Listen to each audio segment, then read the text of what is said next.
No vídeo de hoje eu vou mostrar o que diferencia mineradores profissionais de meros amadores que estão gastando dinheiro por aí. E nesse caso, vou revelar como iniciou a pesquisa desse minério aqui, o minério de manganês.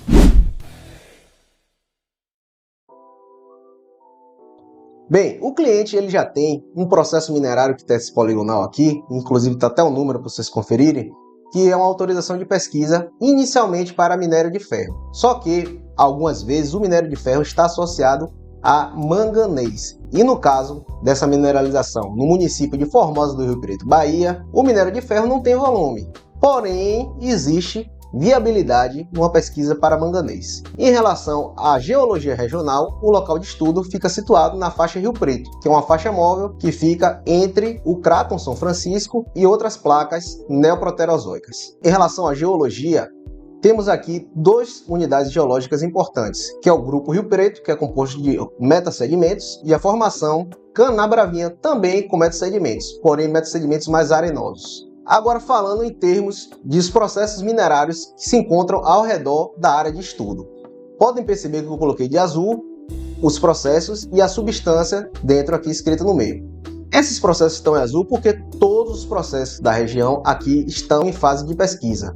O que pode, em alguns casos, mostrar que isso aí meramente é especulação. Nem sempre, mas quando acontece especulação, você só vê processo minerário em autorização de pesquisa. Agora vamos entrar para a geofísica. Bem, essa aqui é a geofísica, é uma composição ternária. A gente vê as concentrações, as emissões de radiação pelo potássio, urânio e tório. A gente delimitou onde tem alta concentração de tório, porque a alta concentração de tório está referente muitas vezes a intemperismo. E essas regiões onde tem esse minério de manganês, eles sofrem intemperismo bastante, e onde tem um alto potássio, que é o vermelho aqui, normalmente são áreas que já sofreram intemperismo, e vou mostrar aqui no próximo slide o porquê a gente circulou essas regiões. Bem, aqui também a gente utilizou um mapa geofísico de gama espectrometria com equivalente urânio. Onde tem o urânio mais alto, ou seja, nas cores quentes, está relacionado muitas vezes à atividade hidrotermal, ou seja, são fluidos que na formação geológica, durante o metamorfismo com aumento de pressão e temperatura, ele percola entre as rochas, levando muitas vezes elementos químicos que vão acabar se concentrando em locais que a gente chama de trapas. Já aqui temos outro mapa geofísico, que é a gama espectrometria com equivalente em potássio. Já aqui é ao contrário. Os locais que têm o menor teor de potássio são os alvos que coincidem com o maior teor de urânio. Então vocês podem ver que dois mapas eles coincidem as anomalias. Na verdade, os três. Isso mostra que, além de atividade hidrotermal, são locais que já sofreram intemperismo. E para que isso serve? O intemperismo, muitas vezes, ele concentra o manganês sedimentar. Vai tirando tudo que não é manganês, por exemplo, a sílica, ele vai indo embora e vai concentrando o manganês. Já no caso do hidrotermalismo, também é um fator crucial para a concentração do manganês na região.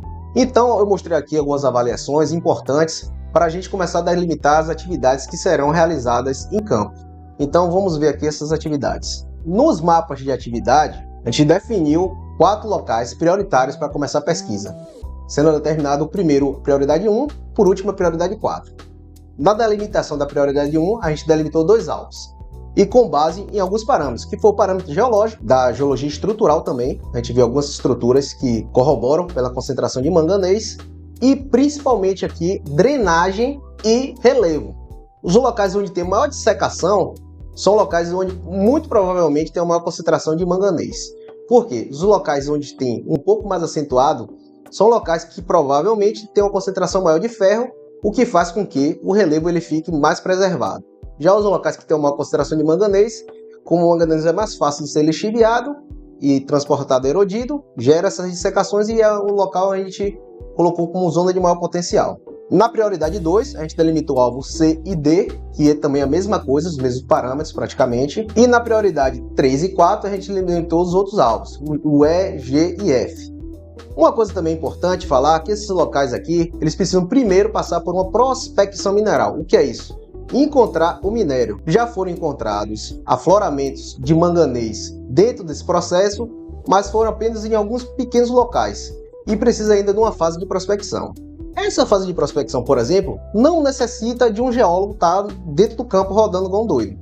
Só precisa saber qual minério e indicar para o cliente que, por exemplo, o minério de manganês é relativamente fácil de reconhecer. E aí ele pode fazer essa prospecção por ele mesmo. Além disso, ele também pode já economizar dinheiro fazendo uma amostragem inicial para saber se aquele manganês tem teor, contaminação e se vale a pena ele dar o pontapé para começar a pesquisa de fato in situ com o geólogo. Muito importante também salientar que após delimitar em campo os alvos reais, a gente pode utilizar o método geofísico da eletroresistividade. Nesse método geofísico, a gente pode delimitar locais mais resistivos, ou seja, com a dificuldade da corrente elétrica passar, para os locais mais condutivos, que a corrente elétrica passa mais fácil. Os locais que a corrente elétrica tem a facilidade de passar são locais em que, nesse contexto, são corpos hidrotermalizados, onde dentro deles tem um potencial maior de achar manganês. Ou seja, o método geofísico ele não acha o minério em si, mas ele acha as regiões onde se concentram o minério de manganês. Essa etapa chamada avaliação de potencial mineral, ela é feita por quê? Muitas vezes a região não tem nenhum potencial de minério e o cliente pode contratar um geólogo para ir no lugar, gastar muito dinheiro e ter uma resposta já negativa. E já com um estudo desse, você sabe se tem um potencial e qual substância tem um potencial. Então, se você gostou desse vídeo, vou falar novamente, dá um like, compartilha e não se esqueça de se inscrever no canal. Não se esqueça também de comentar se vocês querem que eu faça uma avaliação com outra substância. Valeu? Um abraço e até a próxima.